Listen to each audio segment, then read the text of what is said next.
Bonjour. Le processus qui aboutit à la béatification d'un saint est quelque chose qui mériterait d'être étudié, qui est un petit peu complexe. En effet, il faut le reconnaître, il s'agit de mettre en avant devant un peuple, devant une partie du peuple en ce qui concerne la béatification et devant l'Église universelle en ce qui concerne la canonisation, une personne qui a été modèle, qui a vécu de manière héroïque les vertus théologales et les vertus morales. Lorsque la personne a fondé une œuvre qui a eu un grand succès, il est évident que, en général, du côté du Vatican, de la Congrégation pour la cause des saints, on dira déposer le projet, ça a une bonne chance d'aboutir, surtout si la personne a une réputation de vertu. En effet, un bon arbre ne peut produire que de bons fruits.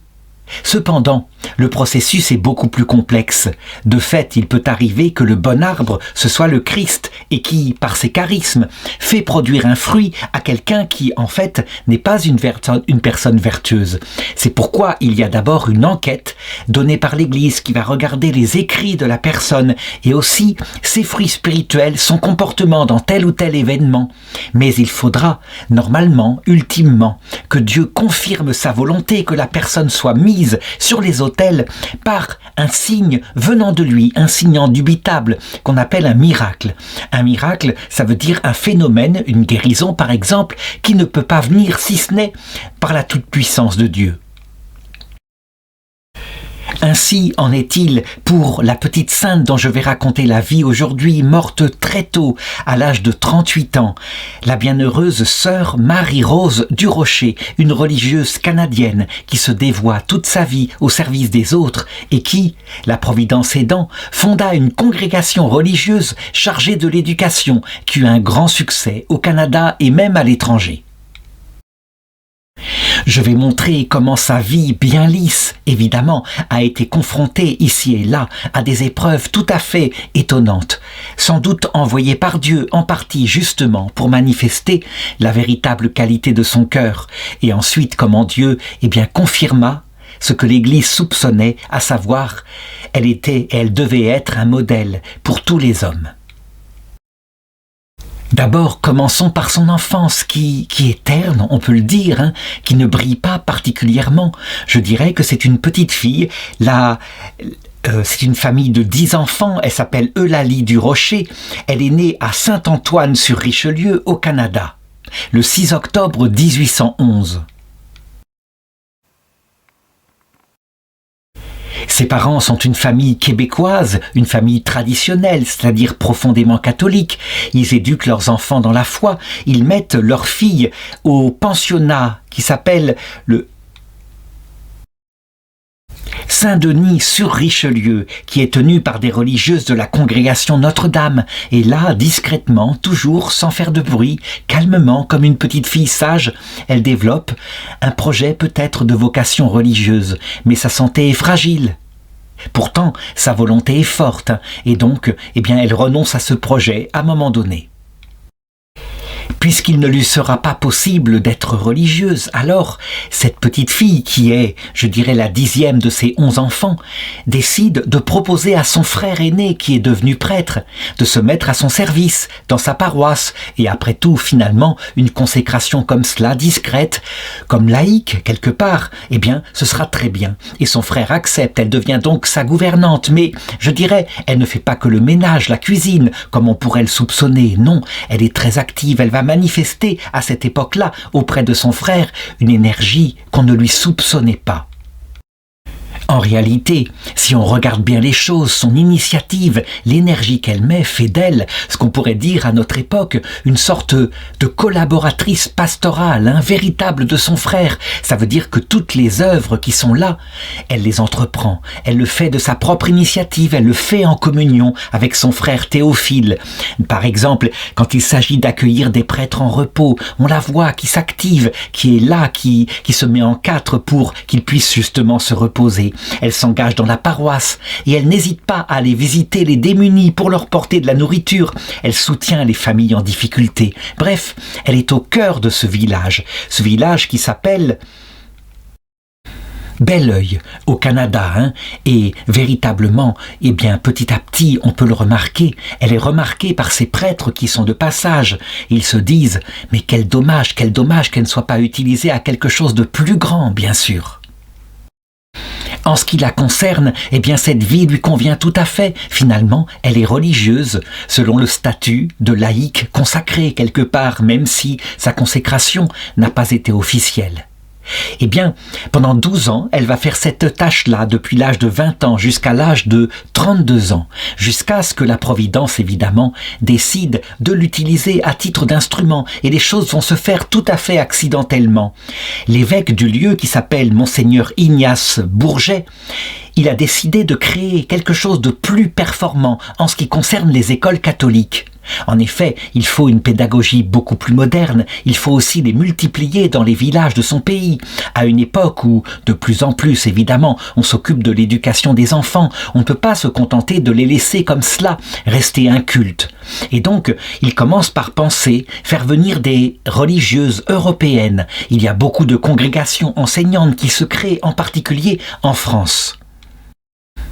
Partout, ces congrégations grandissent, fleurissent, parce que le besoin d'éducation, maintenant, est nécessaire.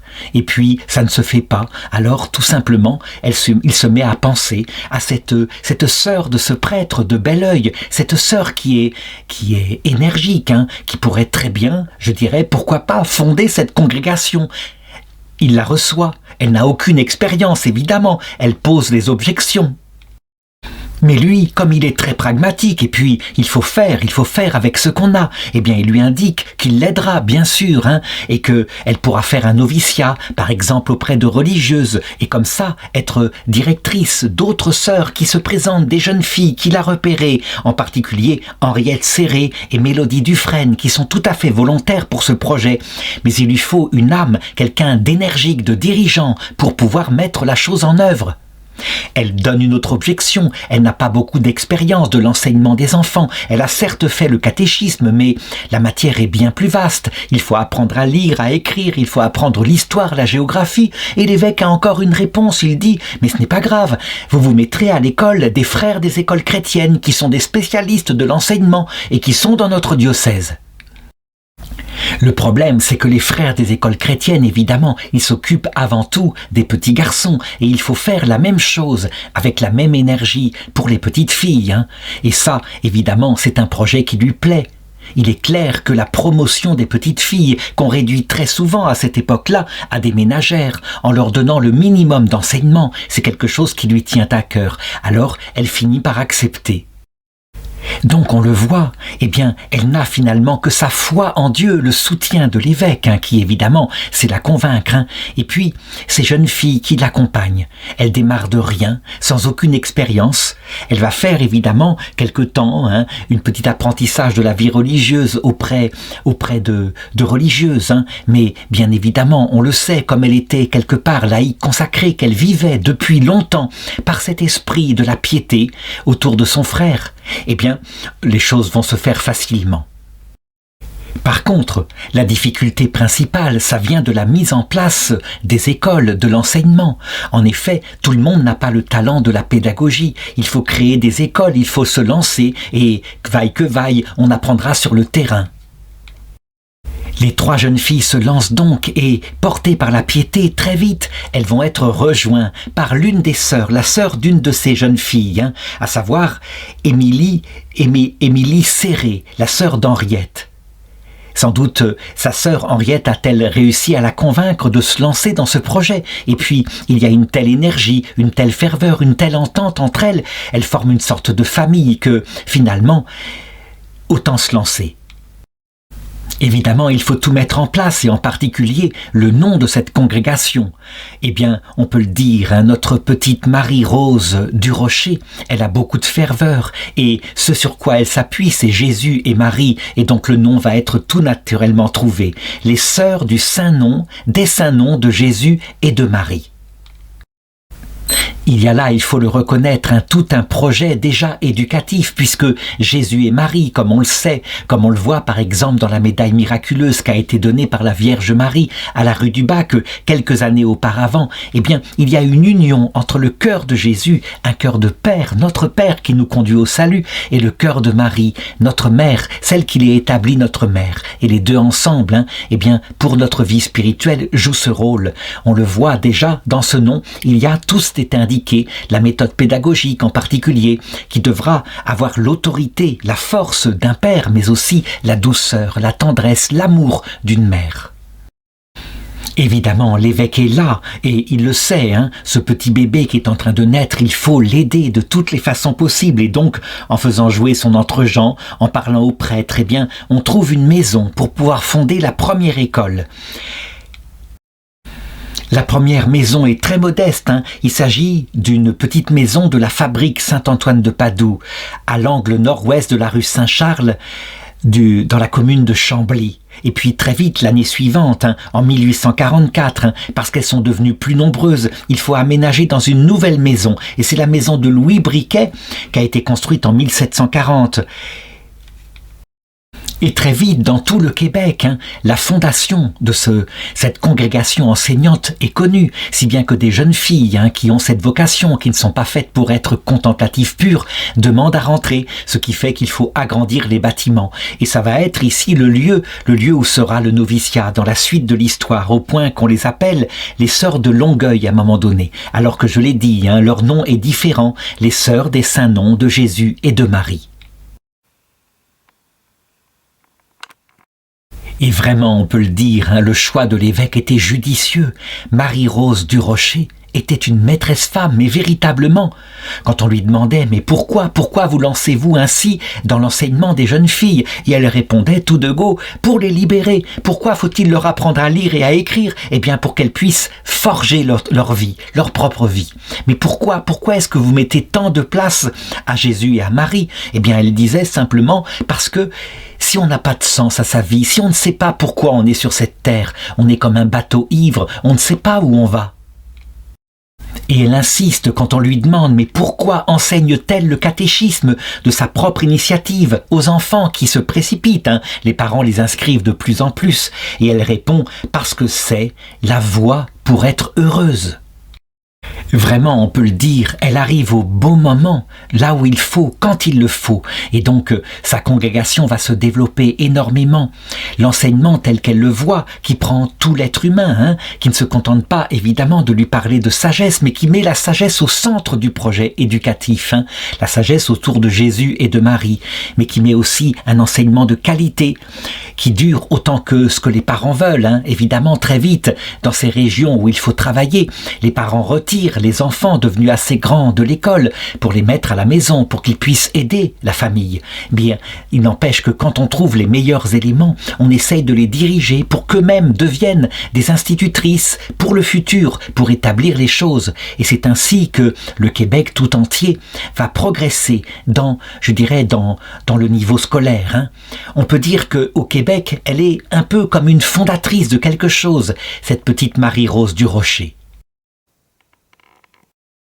D'ailleurs, voilà ce que dira Jean-Paul II lorsqu'il la béatifiera beaucoup plus tard, au XXe siècle.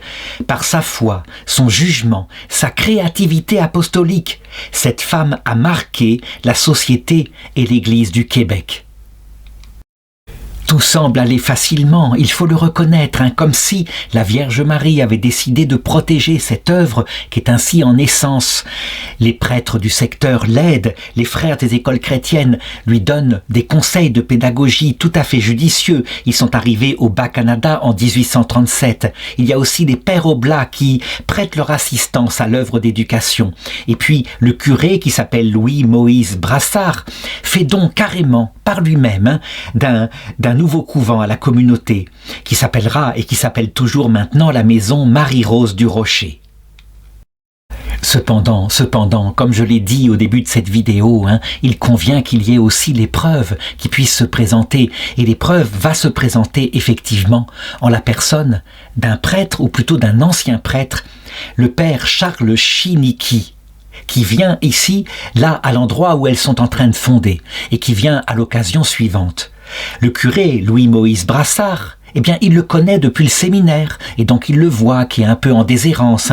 C'est un être tout à fait original, qui a une énergie vitale énorme, mais on peut le dire, qui est aussi très désobéissant, très sûr de lui-même. Il a beaucoup de mal avec l'autorité ecclésiastique, et beaucoup de mal, sans doute, pas seulement avec son orgueil, mais aussi avec les pulsions qui sont en lui, la vanité, le rapport à l'argent, et puis le rapport au sexe. Donc, toujours est-il que le curé Brassard, eh bien, essaye de le faire venir, pour peut-être le driver, le remettre dans les voies de son sacerdoce. Mais ça va être, en fait, pour les sœurs une véritable épreuve et même une catastrophe. Pourtant, lorsqu'il arrive, a priori, eh bien les choses peuvent être sur le meilleur auspice. C'est un prêtre déjà connu au Québec, en particulier à cause de son engagement contre l'alcoolisme. Il a écrit en particulier un livre qui a eu beaucoup de succès, où il parle de la tempérance par rapport à l'alcool. Son évêque, Monseigneur Ignace Bourget, est tout à fait au courant des qualités qui sont en lui, mais aussi des risques, des énormes défauts. Et donc il le sait, il faut quelque part flatter sa vanité. Et donc il le nomme missionnaire itinérant de la tempérance, donc chargé de cette œuvre en rapport avec ce fléau qu'est l'alcoolisme dans tout son diocèse. Et c'est vrai, il reçoit même le titre à cette époque-là de l'apôtre de la tempérance. Cependant, lorsqu'il arrive à Longueuil en 1846, avec ce curé qui essaye comme il le peut de le driver, eh bien très vite, sœur Marie-Rose du Rocher se rend compte que c'est beaucoup plus difficile. S'il est tempérant du côté de l'alcool, ou du moins s'il le prêche, il est beaucoup moins tempérant du côté de ses regards, de ses insinuations et même de ses gestes par rapport aux jeunes filles. Et elle s'en rend compte, elle est sans illusion, elle essaye de l'éloigner, évidemment. Eh bien lui, il répond tout simplement en l'attaquant, en la traitant de vieille bigote, tout ce qu'on peut imaginer. Et manifestement, il y a un conflit qui est là, mais elle ne se trompe pas. Je dirais que, à un moment donné, étant tombée dans l'intempérance sexuelle avec une jeune femme du village, eh bien les choses se savent, et l'évêque est obligé de l'éloigner comme il le peut. Il l'envoie dans l'Illinois, avec un titre encore de prêtre colonisateur, comme on pourrait dire, donc chargé d'une mission. Et là, très vite, son comportement va recommencer. Les évêques irlandais de l'Illinois se rendent bien compte qu'il est intenable à tout point de vue, mais aussi à cause des scandales sexuels qu'il provoque ici et là. C'est un séducteur, manifestement. L'autorité ecclésiastique, à un moment donné, finit par agir. On est bien obligé d'utiliser le bâton puisque la carotte n'a pas suffi. Et donc il est d'abord suspendu en septembre 1851. Et puis manifestement, ça ne provoque que l'inverse. Il se révolte contre les évêques, il commence à les critiquer. Il finit par être excommunié le 3 septembre 1856. Et à partir de là, on peut le dire, on l'a cherché, on va le trouver. Il apostasie la foi catholique, il renonce à son sacerdoce. Il devient pasteur évangélique et partout, le reste de sa vie, il va faire des campagnes pour dénoncer l'Église et quelquefois à la grande gêne des pasteurs évangéliques eux-mêmes, parce qu'il exagère, il prétend connaître de l'intérieur ce que vit l'Église et en réalité, il ne fait que dénoncer sa propre inconduite. On peut le dire, sa rage et l'humiliation qu'il a eue en étant retiré du sacerdoce va faire que, à un moment donné, il va aller plus loin. Il va se mettre à lutter efficacement, du moins le croit-il. Mais évidemment, un jeune converti protestant est toujours comme cela, à lutter contre la foi catholique. En particulier, il prétend que l'Église catholique est païenne, que le culte de la Vierge Marie est de l'idolâtrie, ainsi que le culte des saints et tout cela. Bref, des arguments qui réjouissent les évangéliques les plus durs, et on peut dire que ces écrits qui auront parfois un certain succès, qui frappent à la fois à la théologie, mais aussi dans les mœurs de l'Église, comme par exemple 50 ans dans l'Église de Rome, et puis le prêtre, la femme et le confessionnal, où il dénonce les turpitudes supposées de ses collègues. Il y en a certainement, on peut pas le nier, mais évidemment, ça rentre pas dans l'oreille d'un sourd. C'est tellement facile d'attaquer ainsi les prêtres avec leur célibat ecclésiastique. Ce prêtre finira tellement par énerver les catholiques, et je dirais les catholiques dont quelquefois il détourne la femme, qu'il subira une tentative d'assassinat. Il finira par se marier et peut-être par l'influence de son épouse, eh bien les choses se calmeront quelque peu. Il mourra très tard, hein, à l'âge de 89 ans, le 15 janvier 1899 à Montréal. En tout cas, on le voit, hein, notre petite sœur Marie-Rose Durocher avait ici reçu un ennemi dont elle avait été lucide, la première probablement, avant même son Saint-Évêque. Cette histoire sera fort importante au moment de son procès de béatification et on verra dans toute cette histoire, eh bien on le constate, elle, cette simple fille de la campagne, elle a agi avec simplicité, avec prudence, avec humilité, sans jamais humilier ce prêtre, hein, mais le mettant toujours à sa place, ayant en tête premièrement la défense des jeunes filles dont elle s'occupait. Elle agissait aussi avec sérénité, étant pourtant violemment attaquée par cet anticlérical déjà présent. Il mourra 50 ans après elle, hein, 50 ans presque jour pour jour, et on peut être sûr que, de l'autre côté, sans arrêt, du ciel, elle avait porté ce prêtre turbulent, cet ancien prêtre turbulent, et qu'elle l'accueilla de l'autre côté pour le conduire au Christ. D'où vient le secret d'une telle stabilité chez une femme ainsi? Eh bien, manifestement, son secret réside dans la prière. Elle s'oublie elle-même, seul compte le Christ, la Vierge Marie et les enfants qui lui ont été confiés par la Providence. Elle n'est rien. Elle est prête à partir, d'ailleurs le Seigneur l'utilise comme un instrument inutile. Le Seigneur la prendra au mot, hein, je l'ai dit, elle mourra très très tôt, en 1849, de la façon que je vais indiquer. Un tel détachement de soi-même, une telle oubli absolu de sa propre, je te dirais, de sa propre notoriété, l'inverse, très exactement l'inverse de ce prêtre dont je viens de parler, qui lui, évidemment, était centré sur sa réputation, sur sa gloire, qui ne supportait pas la moindre contradiction, eh bien, on peut les mettre en rapport, hein, comme, je dirais, la belle et la bête d'un côté. Oui, véritablement. C'est un contraste stupéfiant, mais je l'ai dit, hein, sans ce contraste-là, est-ce qu'on aurait pu repérer? Elle serait peut-être quelqu'un de terne dont personne ne connaîtrait les véritables qualités de l'âme. Comme dit l'Évangile, hein, c'est au feu que l'or se met à briller. Toujours est-il que justement, à propos de ce feu, eh bien elle passe outre cette humiliation qu'elle a subie, cette grande crise qu'elle a subie à cause de ce prêtre, et elle puise sa spiritualité dans ce seul verset, parce que, au-delà de ça, de cet événement, ses enfants sont avant tout. Ce verset de Saint Luc, chapitre 12, verset 49, quand le Seigneur dit « Je suis venu apporter le feu sur la terre, et combien je voudrais qu'il brûle ». Elle, c'est la même chose. Elle veut communiquer aux petites filles dont elle est chargée avec les autres religieuses, ce feu de l'amour de Jésus-Christ, qu'elles ne l'oublient jamais tout au long de la vie qu'elles devront traverser à leur tour, et que, de l'autre côté, enfin, elles obtiennent la vision béatifique. La crise étant passée, évidemment, eh bien, les candidates pour devenir institutrices se font de plus en plus nombreuses. Il faut créer une sorte d'école normale dans ce noviciat et trouver des pédagogues qui soient hors pair.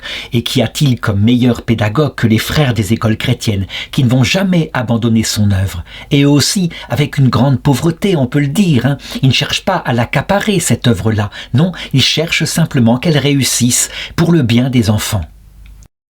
Dans toute cette histoire, on voit l'Église dans son meilleur comportement, aussi dans le pire, hein, comme je viens de le montrer, mais dans son meilleur comportement. Par exemple, les Oblats de Marie Immaculée, un autre ordre créé à peu près à cette époque-là, eh bien eux aussi viennent à son aide, tout de suite, sans chercher non plus à accaparer, mais faire que ce petit bébé, cette œuvre-là, se développe, et Dieu sait si elle va se développer. Mère Marie-Rose Durocher, il est vrai, est capable de prendre partout où on lui apporte des choses ce qu'il y a de meilleur. Et donc elle prend chez les Oblats de Marie Immaculée l'idée que la congrégation qu'elle a fondée s'occupera en premier lieu des plus pauvres parmi les fillettes. Et pourquoi ne pas s'étendre à d'autres apostolats? Après tout, il peut y avoir parmi les sœurs celles qui n'ont pas tellement le talent de pédagogie. Et donc, pourquoi les renvoyer? Pourquoi ne pas les utiliser pour d'autres œuvres? Il y a tellement peu d'ouvriers dans l'Église et tellement de travail. C'est ainsi que cet ordre va élargir, on pourrait dire, son objet social. On peut le dire, actuellement, elles existent encore. Eh bien, elles n'ont pas trahi leur fondatrice et leur fondateur, l'évêque de Montréal. Tout les intéresse, la pastorale en paroisse, l'éducation de la foi, l'accompagnement des personnes, l'accueil de ceux qui viennent au Canada pour s'implanter, les diverses cultures, le soin de santé, les services communautaires. Dont on le voit, c'est bien plus que l'enseignement.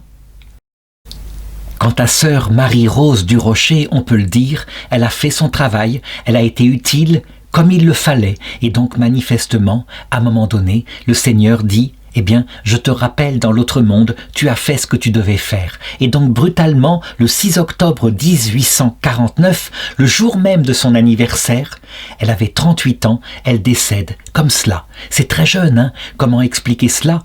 Eh bien, je crois qu'il faut prendre les choses du côté de la grâce de Dieu. Elle avait terminé son œuvre, sauf que du haut du ciel, évidemment, comme je l'ai déjà dit tout à l'heure, elle n'a pas cessé de la continuer, de s'occuper de tous les enfants qui sont dans le purgatoire de la terre, à commencer par ce prêtre turbulent qui lui avait fait tellement de soucis. L'abbé Charles Chiniquy. Quelques jours plus tard, et à la demande de l'évêque, eh bien, elle est inhumée dans la co-cathédrale Saint-Antoine de Padoue. Le diocèse est très grand, et donc il y a plusieurs cathédrales. Et ses restes y sont encore. Il y a même une chapelle qui est là construite, eh bien, pour sa vénération. Rien ne saura arrêter ce que le Seigneur manifestement avait voulu fonder sur elle, sur ce petit rocher qu'elle était. Et donc par exemple en 1885, 45 ans après sa mort, eh bien sa fondation comptait déjà 37 institutions, dont certaines écoles qui étaient en Floride, en Californie, donc du côté des États-Unis d'Amérique.